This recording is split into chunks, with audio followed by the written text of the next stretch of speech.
अस्सलामुअलैकुम। I hope you all are doing well. आज का जो हमारा टॉपिक है वो है जी सोलो टैक्सोनॉमी। सोलो वर्ड है जो वो किसके लिए स्टैंड करते हैं, सबसे पहले हम देखेंगे। वो स्टैंड करते हैं structure of observe learning outcome. इसमें हम देखते हैं कि हमारी लर्निंग आउटकम डिफरेंट स्टेजेस पर कैसी हैं। तो अभी हम अगर देखें तो सोलो टैक्सोनॉमी एक मॉडल है जो क्या डिस्क्राइब करता है level of increasing complexity in student understanding of subject. अगर सिंपल वर्ड्स में हम बात करें तो जो होता है ये एक सिस्टमेटिक वे होता है जो क्या डिस्क्राइब करता है learners understanding develop from simple to complex when learning different subjects और टास्क। मतलब ये हमें अंडरस्टैंडिंग देता है कि किस लेवल पर जो है लर्नर किस सब्जेक्ट या किस टास्क की कौन सी चीज़ है उन्हें अंडरस्टैंड कर सकता है, उन्हें लर्न कर सकता है। आगे अगर हम मूव करें तो क्या है जी stages of solo taxonomy. One by one हम इन्हें भी रीड करेंगे।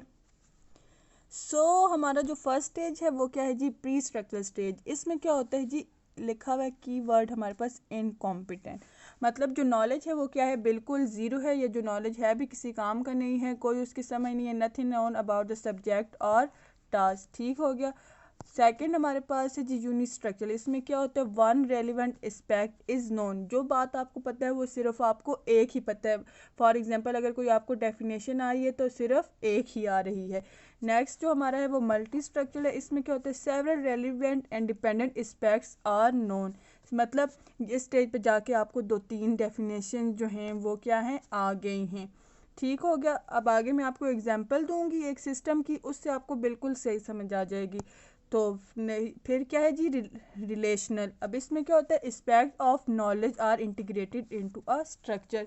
अब जो नॉलेज है, अब जो आपको दो तीन डेफिनेशनें पता है आप उनका आपस में रिलेट कर सकते हैं, आप उनके एक रिलेशन बना सकते हैं। फिर हमारे पास क्या होता है एक्सटेंडेड एब्स्ट्रैक्ट। इसमें क्या होते हैं knowledge is generalised into a new domain.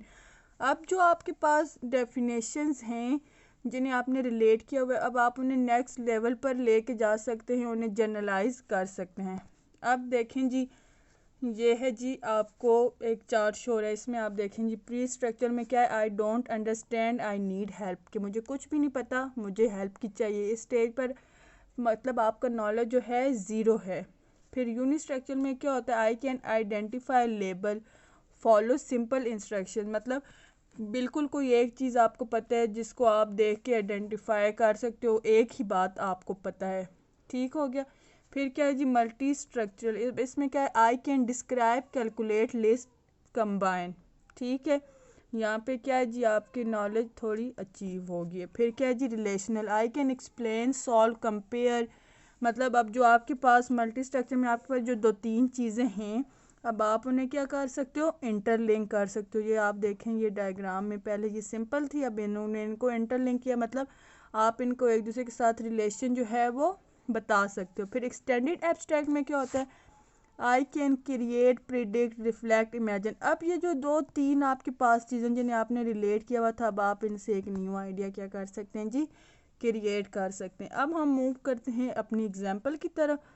उसको लेके जब हम चलेंगे तो ये सारा आपको बहुत अच्छे से समझ आ जाएगा। अभी फर्स्ट है जी उसमें क्या है जी I am not sure about the subject. Pre structure level पर आपको किसी भी किस्म का कोई भी नॉलेज नहीं है। अब जब सेकंड लेवल पर आप पहुंचे वो क्या है जी हमारा यूनि स्ट्रक्चर लेवल। अब I have one idea about the subject. मतलब यहाँ अगर हम बात करें कि आपको सिर्फ एक ही बात पता है, वो क्या पता है कि जी स्टोमिक। ह्यूमन बॉडी में एक चीज़ है जो क्या है जी स्टोमिक। आपको सिर्फ स्टोमिक के बारे में ही पता है। जब मल्टी स्ट्रक्चर पे आप जाते हैं तो I have several ideas about this subject. जब आप वहाँ गए तो आपको क्या पता चला जी एक स्टोमिक है, स्टोमिक के साथ पेंक्रियाज है, इंटेस्टाइन है।